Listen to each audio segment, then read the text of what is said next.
여러분은 혹시 이런 생각을 해본 적 있나요? 내가 평생 일해온 게 대체 무엇이었을까? 이제 나는 누구인가? 은퇴 후 갑자기 찾아온 공허함 앞에서 많은 분들이 이런 질문을 던집니다. 사회적 역할을 잃고 매일의 루틴이 사라지고 미래에 대한 불확실성이 몰려올 때 우리는 어떻게 해야 할까요? 오늘 저는 여러분께 200년 전 한 철학자의 놀라운 통찰을 소개해 드리려 합니다. 그의 이름은 아르투어 쇼펜하우어. 그가 제시한 삶의 지혜는 현대의 은퇴자들에게도 여전히 유효하고 어쩌면 더욱 절실한 답을 줄 수 있습니다. 그런데 잠깐, 여러분은 혹시 이런 의문을 가지고 계신가요? 철학이 과연 실생활에 도움이 될까?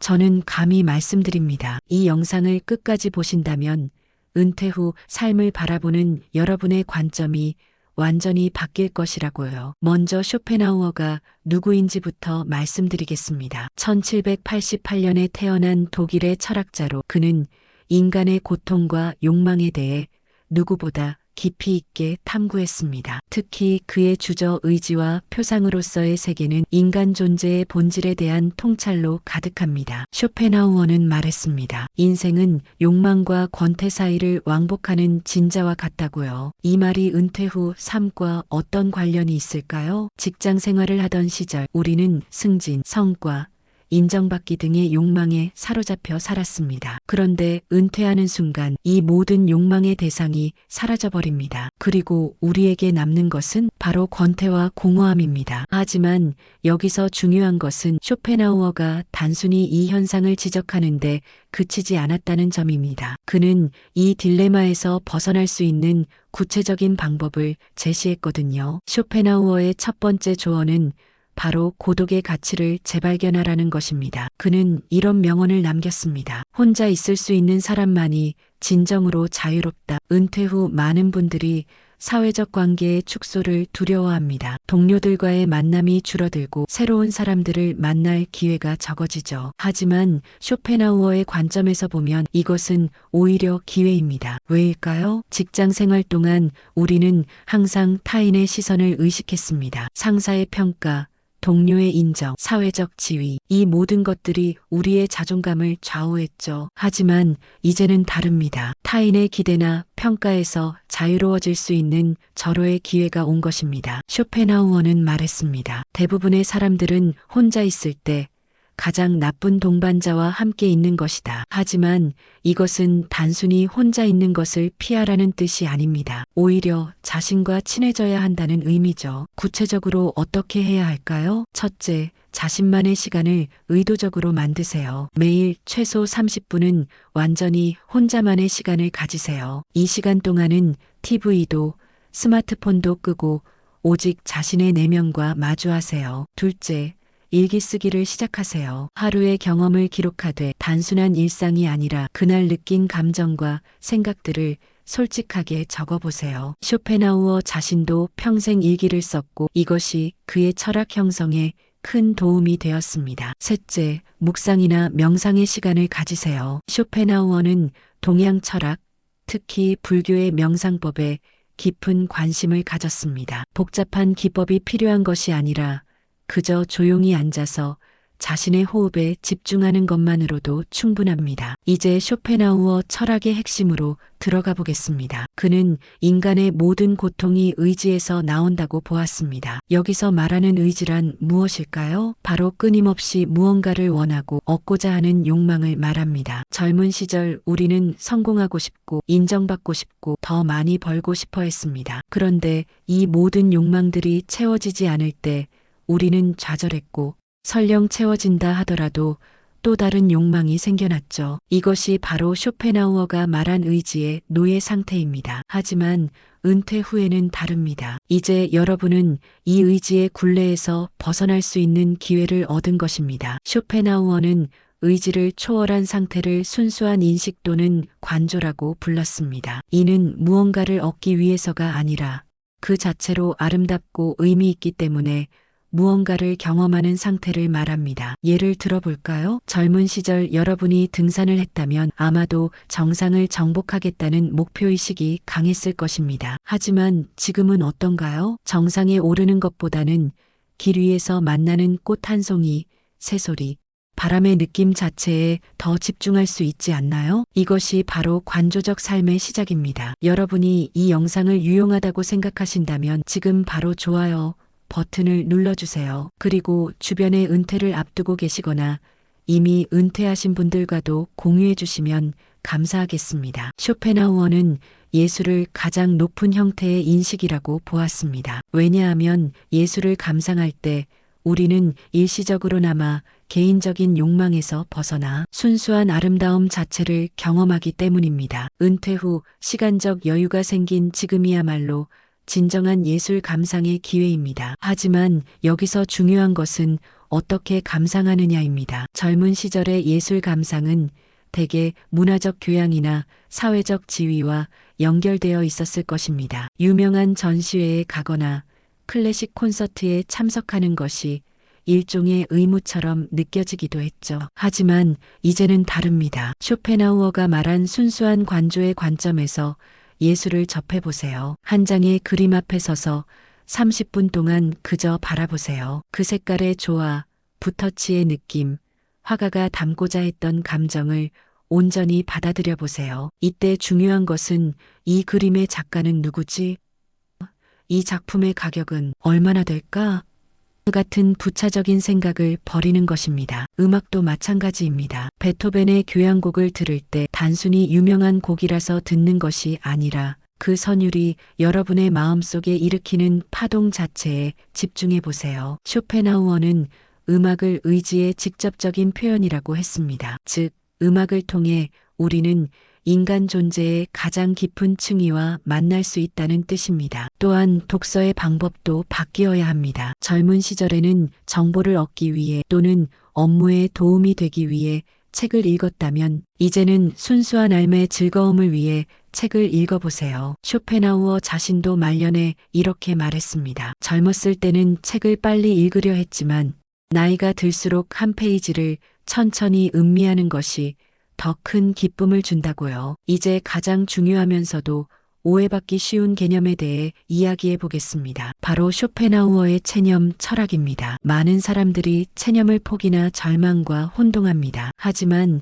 쇼펜하우어가 말한 체념은 전혀 다릅니다. 이것은 욕망의 허상을 꿰뚫어보고 진정으로 중요한 것에 집중할 수 있게 해주는 지혜로운 선택입니다. 은퇴 후 많은 분들이 내가 젊었을 때 그 일을 했더라면, 만약 다른 선택을 했다면 하며 과거를 후회합니다. 또한 이제 나는 늙었으니까 아무것도 할 수 없어라며 미래를 포기하기도 하죠. 하지만 쇼펜하우어의 체념은 이런 것이 아닙니다. 그의 체념은 오히려 해방입니다. 첫째, 과거에 대한 집착에서 벗어나는 것입니다. 젊은 시절의 야망, 미완성으로 남은 꿈들, 이루지 못한 성취들, 이 모든 것에 대한 아쉬움을 내려놓는 것이 진정한 체념입니다. 이것은 포기가 아니라 현실 수용입니다. 둘째, 미래에 대한 불안에서 자유로워지는 것입니다. 내가 얼마나 더 살 수 있을까?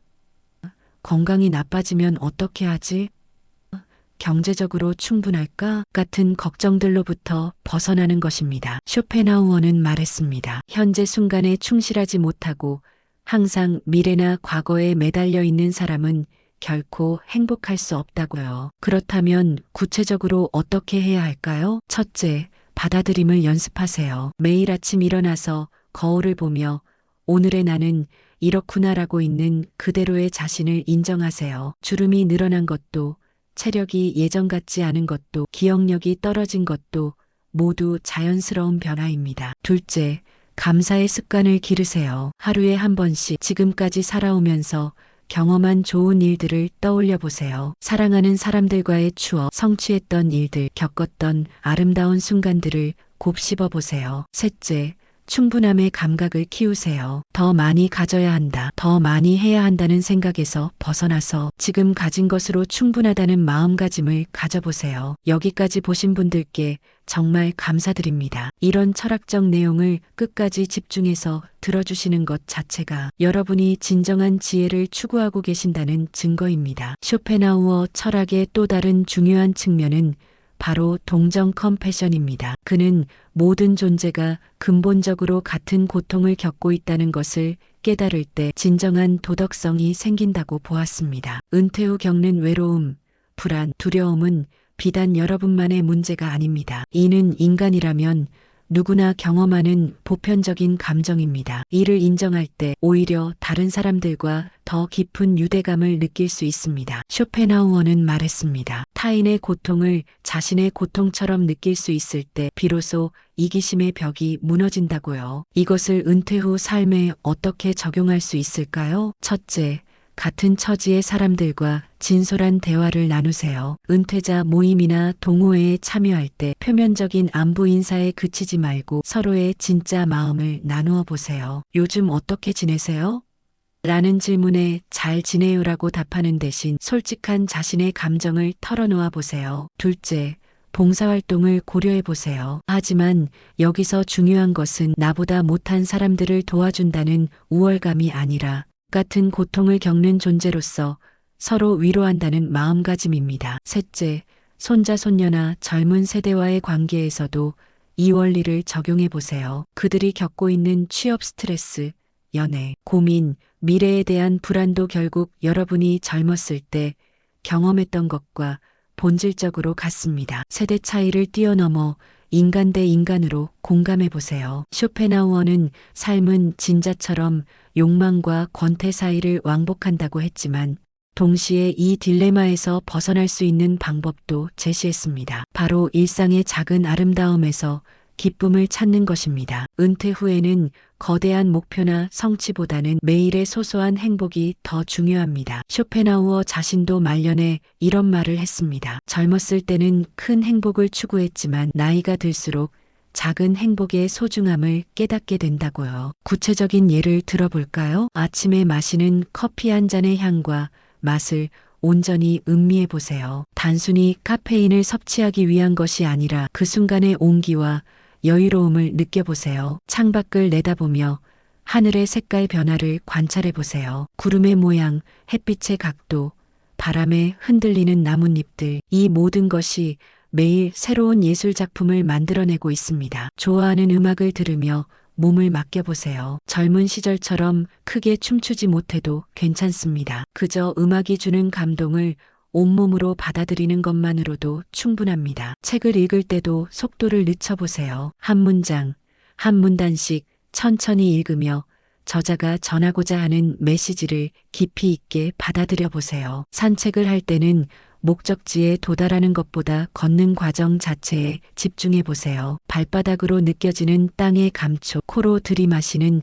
공기의 신선함, 귀에 들리는 다양한 소리들을 의식적으로 느껴보세요. 이제 가장 어려운 주제에 대해 이야기해 볼 시간입니다. 은퇴 후 많은 분들이 죽음에 대한 두려움을 느낍니다. 하지만 쇼펜하우어는 죽음에 대해서도 독특한 관점을 제시했습니다. 그는 말했습니다. 죽음을 두려워하는 것은 태어나기 전에 물을 두려워하지 않았던 것과 모순이다라고요. 우리는 태어나기 전 수십억 년 동안 존재하지 않았지만 그것 때문에 고통받지 않았습니다. 쇼펜하우어에 따르면 죽음은 고통의 종류일 뿐입니다. 그리고 진정으로 중요한 것은 죽음 그 자체가 아니라 죽음을 앞둔 삶을 어떻게 살아가느냐입니다. 이런 관점에서 보면 은퇴 후 남은 시간이 얼마나 되든 상관없습니다. 중요한 것은 그 시간을 얼마나 의미 있게 평화롭게 보내느냐입니다. 죽음에 대한 두려움을 줄이는 구체적인 방법들을 제안해 드리겠습니다. 첫째, 죽음을 자연스러운 현상으로 받아들이세요. 봄이 오면 꽃이 피고 가을이 오면 잎이 떨어지는 것처럼 삶과 죽음도 자연의 순환 과정입니다. 둘째, 레거시 유산에 대해 생각해 보세요. 여기서 말하는 유산이란 반드시 물질적인 것일 필요가 없습니다. 여러분이 누군가에게 보여준 사랑, 전해준 지혜, 남긴 좋은 기억들 모두가 유산입니다. 셋째, 현재에 충실하세요. 죽음에 대한 불안은 대부분 미래에 대한 걱정에서 옵니다. 하지만 우리가 실제로 살 수 있는 것은 오직 현재뿐입니다. 여기까지 쇼펜하우어의 지혜를 통해 은퇴 후 삶을 어떻게 살아갈 것인가에 대해 이야기해 봤습니다. 하지만 한 가지 중요한 질문이 남아 있습니다. 과연 이 모든 철학적 지혜가 실제 생활에서 어떻게 작동할까요? 이론은 좋지만 실제로 매일 아침 일어났을 때의 공허함, 저녁 때 찾아오는 외로움, 밤에 느끼는 불안감을 어떻게 극복할 수 있을까요? 쇼펜하우어 자신도 말년에 이런 고백을 했습니다. 철학자라고 해서 인간적인 고통에서 완전히 자유로운 것은 아니다. 다만 그 고통을 이해하고 받아들이는 방법을 알 뿐이다. 그렇다면 쇼펜하우어가 실제로 어떤 일상을 살았는지, 그리고 그가 말년에 도달한 궁극적인 깨달음이 무엇인지 궁금하지 않나요? 아르투어 쇼펜하우어는 1860년 72세의 나이로 생을 마감했습니다. 그는 말년에 매일 같은 루틴을 반복했습니다. 아침에 일어나 글을 쓰고 정확히 같은 시간에 산책을 하고 푸들 한 마리와 함께 조용한 저녁을 보냈죠. 누군가는 이런 그의 삶을 지루하다고 말할 수도 있습니다. 거대한 성취도 화려한 사회생활도 없었으니까요. 하지만 그는 이렇게 말했습니다. 나는 내가 원하는 모든 것을 가지지는 못했다. 하지만 나는 원하지 않는 법을 배웠고 그것이 나를 자유롭게 만들었다. 여러분, 이것이 바로 쇼펜하우어가 우리에게 전하는 궁극적인 메시지입니다. 은퇴 후 삶의 질은 여러분이 무엇을 가졌느냐가 아니라 무엇을 내려놓을 수 있느냐에 달려 있습니다. 젊은 시절의 야망, 사회적 지위, 타인의 인정에 대한 갈망을 내려놓을 때 비로소 진정한 자유가 시작됩니다. 회한은 과거에 대한 집착에서 나옵니다. 두려움은 미래에 대한 불안에서 나옵니다. 불안은 현재를 온전히 살지 못하는 데서 나옵니다. 하지만 쇼펜하우어가 가르쳐 준 것처럼 고독 속에서 자신을 발견하고 관조의 삶을 통해 순수한 아름다움을 경험하고 지혜로운 체념으로 평화를 얻고 매일의 작은 행복에서 기쁨을 찾을 때 여러분의 은퇴 후 삶은 완전히 달라질 것입니다. 쇼펜하우어는 젊은 시절 세상의 인정을 받지 못해 고통받았습니다. 하지만 나이가 들어서야 그의 철학이 인정받기 시작했죠. 그때 그는 이렇게 말했습니다. 명성은 늦게 올수록 더 오래 지속된다. 왜냐하면 모든 탁월함은 시간이 걸리기 때문이다. 여러분의 삶도 마찬가지입니다. 은퇴는 끝이 아니라 진정한 탁월함을 완성해가는 시간입니다. 이제 더 이상 세상이 요구하는 역할을 연기할 필요가 없습니다. 진정한 자신으로 살 수 있는 시간이 온 것입니다. 마지막으로 쇼펜하우어의 가장 위대한 통찰을 여러분과 나누며 이 영상을 마치고자 합니다. 우리는 인생의 전반부를 행복에 대한 환상으로 채우고 후반부를 후회로 채운다. 하지만 진정한 지혜는 둘 다 내려놓고 현재 이 순간을 사는 것이다. 여러분, 지금 이 순간부터 시작하세요. 은퇴 후 삶은 여러분이 생각하는 것보다 훨씬 더 풍요롭고 의미 있을 수 있습니다. 단지 관점을 바꾸기만 하면 됩니다. 이 영상이 도움이 되셨다면 구독과 좋아요 그리고 알림 설정까지 부탁드립니다. 여러분의 은퇴 후 삶에 진정한 평화와 자유가 함께하기를 진심으로 바랍니다. 혼자 있을 수 있는 자만이 진정 자유롭다. 쇼펜하우어